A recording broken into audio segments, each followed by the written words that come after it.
This is a video covering the TomodachiDrawer program, which allows you to automatically draw any image you want in Tomodachi Life without needing a modded Switch or to be playing in an emulator. You will need some hardware for this. You'll need one RP2040 microcontroller, a USB-A to USB-C cable to connect the microcontroller to your PC and your Switch, and a Windows PC to run the software on. You can also use a USB-C to USB-C cable to connect to your Switch directly. However, you will likely still need one for your PC. First, you need to download the software. Head to the GitHub, then navigate to releases. If you do not mind a larger download, you can download the self-contained version, which includes the .NET runtime. Otherwise, you can download the smaller one, but you may be prompted to install the Net 10 runtime, which will link you to a Microsoft website. After installing it, you can run the program. You must unzip the folder. You cannot run the program directly out of the zip file. Open the place you extracted it to and open the tomodachidrawer.ui.windows.exe file. Once you have opened it, you should see the main UI. First off, we need to set up your RP2040. When you receive it, it'll have absolutely no software on it whatsoever. Whenever you want to write data to it, including the firmware or writing new images to it, you must hold the boot button, and while holding it, press the reset button while it's connected to your system. You must be in boot mode for TomodachiDrawer to recognize it. You can tell that this has happened by looking in the UI and noticing that it shows connected to RP2040 and where it is connected at. Your first time setting it up, you must flash the code that executes the drawing to it. You only need to do this once, and once the program detects it, you can select Flash-based firmware. The program may freeze for a moment, but you should see your microcontroller begin flashing yellow and then eventually flash red. This is expected since it has no drawing data on it yet, but it does have its firmware. Put your microcontroller back into boot mode by holding the boot button and pressing reset again while still holding the boot button, and then head back to the program. Open your image, which can be done by dragging it into the window or selecting the open button. Your image must be 256 by 256 or smaller, and you can select from one of 3 color matchers to find what looks best. This is due to the limited palette in the Pro selection window. However, in the future, we may use the full color range for better looking images, however, likely at the cost of time.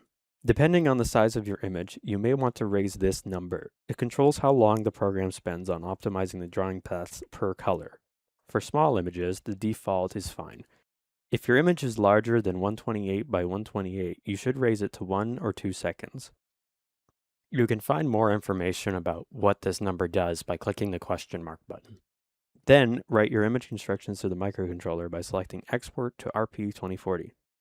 This may take a while, but you can see progress as it creates the paths.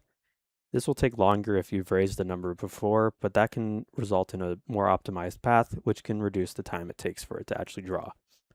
Once it's done, it'll flash it directly to the microcontroller, at which point you should see it begin to flash yellow and then green. This is because it's actually starting to send inputs already, but you can unplug it. On your Switch or Switch 2, you must enable Pro Controller wired communication. You can do this from System Settings and then going to Controllers and Accessories and enabling Pro Controller wired communication. If you do not do this, the Switch will simply ignore it. Now you must do a little bit of setup in game.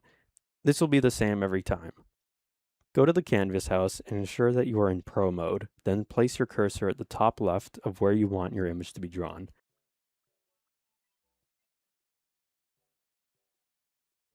If your image is the full 256 by 256, that would be the very top leftmost spot. You can set the brush to the pixel brush to help find it.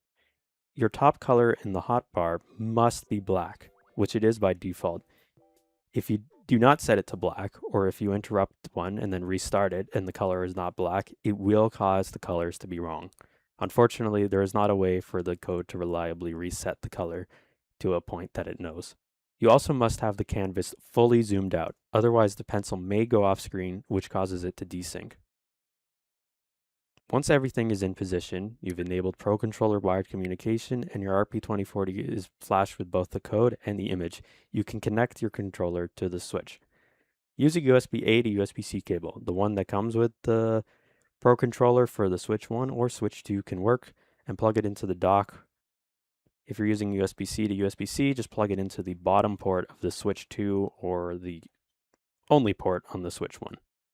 When you plug it in, it'll flash yellow 3 times and then go to a dim white before starting to flash green.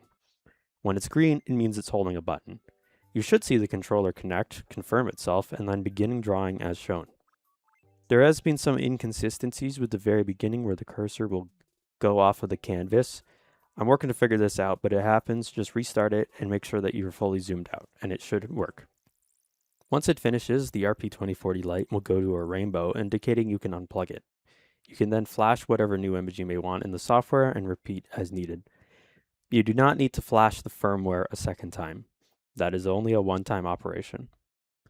Please be sure to check the GitHub releases page for updates often, as I will be steadily working to release optimizations to the drawing logic and stability improvements, as well as improvements to the UI, which admittedly could use some work. If you have any questions, feel free to leave them in the comments or on the Reddit thread, and I will do my best to respond. If you're familiar with C# and would like to contribute, you are more than welcome to on the GitHub. There is some information in the README.